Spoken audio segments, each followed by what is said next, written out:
We finally have a significant amount of details on The Last of Us Part 2, but what I think is more apparent than anything else is that this is Naughty Dog's most ambitious project to date, and I think that kind of goes without saying it. Their latest project has to be their most ambitious. Naughty Dog is not one of those studios that's gonna rest on their laurels. They're gonna try to innovate, they're gonna try to raise the bar with every single one of their outings. As good as Uncharted 2 was, they weren't gonna rest there. As good as Uncharted 3 was, they weren't gonna rest there. As good as The Last of Us 1 was, they weren't gonna rest there, and even with Uncharted 4 being a technical masterclass and being an incredible game in just about every area, they are not gonna stop there. They're gonna raise the bar even more with The Last of Us Part 2, and we have a lot of information about the game. However, one thing that has upset a lot of people, and I do want to read you guys this statement from Naughty Dog themselves, is the fact that The Last of Us Part 2 will not have a traditional multiplayer component, much like The Last of Us Part 1 and all of the other Uncharted games, at least Uncharted 2 and onwards. And surprisingly, Naughty Dog multiplayer experiences have been rather good. Uncharted 2 kind of got multiplayer out of nowhere, but it ended up being really good. I remember going back and buying Infamous to get the Uncharted 2 multiplayer beta, and I really enjoyed it. Infamous was a fantastic game too, but nonetheless, Uncharted developed into having a quality multiplayer component, and as did The Last of Us Part 1 with their faction stuff. However, it was confirmed that The Last of Us Part 2 will not have multiplayer, and that's going to translate into the rest of this video, but here's the statement from Naughty Dog. Quote, "We wanted to address multiplayer in The Last of Us Part 2. As we've stated, the single-player campaign is far and away the most ambitious project Naughty Dog has ever undertaken. Likewise, as development began on the evolution of our factions mode from The Last of Us Part 1, the vision of the team grew beyond an additional mode that could be included with our enormous single-player campaign.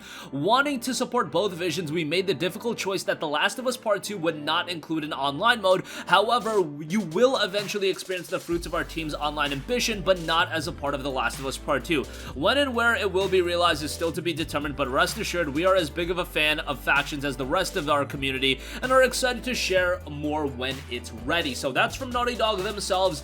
The Last of Us Part 2 is so ambitious from a single-player standpoint that they actually chose to forego multiplayer entirely and devote that into creating a compelling single-player experience. So that begs the question, how big is The Last of Us Part 2 going to be from a narrative-driven experience? Well, it's not necessarily going to be an open-world game, but it is absolutely Naughty Dog's biggest game yet. And I want to shout out Jonathan Dornbush, who is a writer over at IGN, who got to speak with Neil Druckmann. And Druckmann said a lot about the game that gave us some insight. Here's what he said in particular, quote, "We didn't set out to make the biggest game we've ever done. We set out to tell this really ambitious story that became the biggest game we've ever done, and that's why we took as long as we have. And if you go back, The Last of Us Part 2 has taken an incredibly long time to develop. For a long time, Naughty Dog was getting games out in a 2-year period. Look at Uncharted to Uncharted 2, Uncharted 2 to Uncharted 3, and ultimately Uncharted 3 to The Last of Us. They were putting out these games in quick succession, and then it took a really long time to get out Uncharted 4, and now it's taken an even longer time to get out The Last of Us Part 2. With The Last of Us Part 2,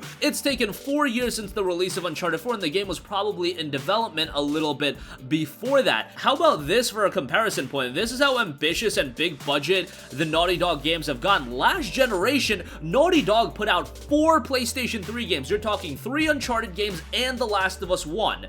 This generation, how many games have they put out? They've only put out Uncharted 4 and The Last of Us Part 2. Why is that? That's because these games have gone so much bigger. They've required so much more funding, and they've required so much more time to actually get the job done. It's kind of surprising because from a Sony standpoint, it actually kind of sucks. You're talking about a studio that, yes, they are creating these top-tier experiences, but they were creating these top-tier experiences on the PlayStation 3. It's just that now the bar has been raised so exponentially high that it is not fathomable for a studio to be releasing a game every 2 years at the quality level of an Uncharted 4, of a Last of Us Part 2. Maybe we could have done that with Uncharted 2 and Uncharted 3, but now with these games at this point, it's a completely different ballgame. He continued by saying, "The story we laid out 4 years ago is really complex, has a large cast of characters. The core of it is simple, but where it goes and the twists and turns are complex. We needed more time for cinematics, we needed more locations, we needed more types of enemies, so the scope of it kept growing." And I really think that's what we've notice out of The Last of Us Part 2 is that this game just kept growing and growing and growing, and what it's turned out to be is a very expansive experience with a lot of depth to it. And yes, The Last of Us 1, I will say, it was relatively expansive, but it was a linear game, and it's not like it had a ton of depth, not necessarily at the quality level as some of the big budget games today. And here's the thing about Naughty Dog, I think Naughty Dog wants to retain its position as one of those pillar gaming developers. I mean, when you talk about the top developers in the world, you look at a Naughty Dog, you look at a CD Projekt Red, but the competition these days are so obscenely high. It's almost a little bit of friendly competition from a first-party Sony standpoint, but if you look at a game like Marvel's Spider-Man released, and then you look at a game like God of War being released, and then you look at games like Ghost of Tsushima being released, you have a certain quality level that you have to adhere to, and it's iron sharpening iron, but these games are just getting so ridiculously good at just about every level. That's why I scoff at the notion and the idea that some people throw around that games aren't as good as they used to be. Maybe they're presented in a different way, but I don't know how somebody is going to look at a game like The Last of Us Part 2, Marvel Spider-Man, God of War, and tell me that games aren't compelling in 2018, 2019, and 2020 when these are the experiences that we have. Now, the idea of The Last of Us Part 2 being this significantly larger game, that might worry some people in thinking, hey, is it padded content?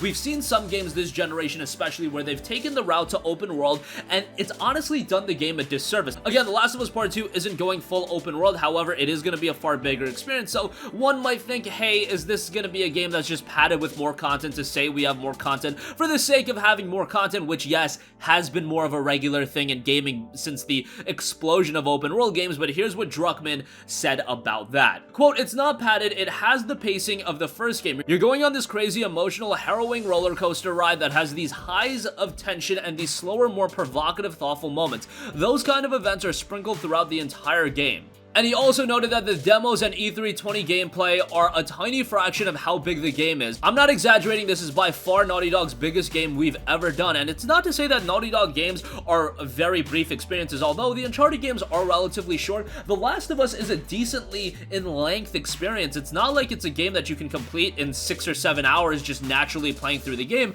It's a relatively lengthy experience. And he continued by saying, depending on where you are with the story, we might open things up significantly and say, here are some optional things you can go explore, some side stories, or you can go directly next to where you're meant to go. But the tension is not high, and as the tension ratchets up, we might tighten things up. You might play a very scripted, authored Naughty Dog set piece, and we know we can go in both directions according to the need of the story. So I find this incredibly captivating in that they're trying to combine both gameplay styles, in that they still want to give you that scripted experience that Naughty Dog is so well known for. Not everything can be completely open. They need to keep you on this set path to display their narrative, their vision, the best way possible, and if you're constantly strafing away and going to other areas, that kind of disconnects the experience. However, offering opportunities to naturally do other side content, I think that's something that'll work really well in the context of The Last of Us. Sure, in another game, you can go for that fully blown open world and it'll work really well, but in the context and the scenery of The Last of Us Part 2, I don't think going for that full-blown open world is gonna be that good, because it goes without saying, once you go to a full-blown open world game, the narrative does become a little bit more disconnected. And for something like The Last of Us Part 2, where you do want to keep everything connected, you do want to keep everything flowing, that seamless transition from sequence to sequence is something imperatively important that you keep intact in the game, and it looks like they're doing their best job in keeping the best of both worlds. He also talked about a little bit about comparisons to an open world game, and he noted, unlike an open world game that is usually open all the time, that type of game doesn't work for us for The Last of Us, because that loses tension. If I need to go rescue someone and the game says, okay, go rescue them right now or do these other things on the side, you lose tension, and that's what I'm talking about. That's the context of The Last of Us. If it went fully open world, it would completely lose its feeling and lose the vision that Neil Druckmann and the team over at Naughty Dog have. So I'm happy that they went this route of offering more content to the gamer, because from a content standpoint, if you're going single player only, you need to deliver a certain amount of content in 2019 heading into 2020. It's just the expectation in gaming these days. 6-hour games for $60, some of them will get really into them. However, we saw with the reception of a game like The Order 1886, and I know that game had other issues outside of its length, but one of the talking points going back to that game over and over again was the length. You do need to offer a decent amount of content to appease the majority of gamers, so it is what it is as far as that. But I will leave a link to the IGN interview with Neil Druckmann in the description box below, because I find it so interesting in terms of what he's saying saying about his ideas for the game, and this is going to be a huge game. So it begs the question, how is this game gonna run on the PlayStation 4? I think it's a foregone conclusion that at some point we will see a PlayStation 5 release for the game. However, it's doubly important that the game runs well on the PlayStation 4, and in fact, the game's main console it was developed on was actually the vanilla PlayStation 4, and it's just being improved for the PlayStation 4 Pro. So if you are running the vanilla PS4, chances are this game is gonna run really well. It's just gonna be accentuated even more on the PlayStation 4 Pro. And that's gonna conclude this video. Wanted to talk a little bit about The Last of Us Part 2 and give you guys a deep dive into the content of the game and the size of the game, because this looks to be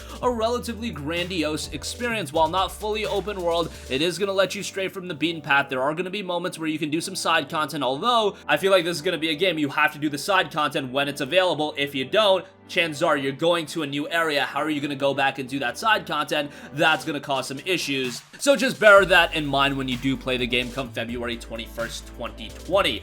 Not too long till the release of this game. Incredibly excited for it. Hopefully it doesn't see any delays, and it's one of those main games in that early 2020 block that is so packed that I am looking forward to the most. That's going to conclude this video. Sound off with all of your thoughts in the comment section down below. Thank you for watching, and goodbye.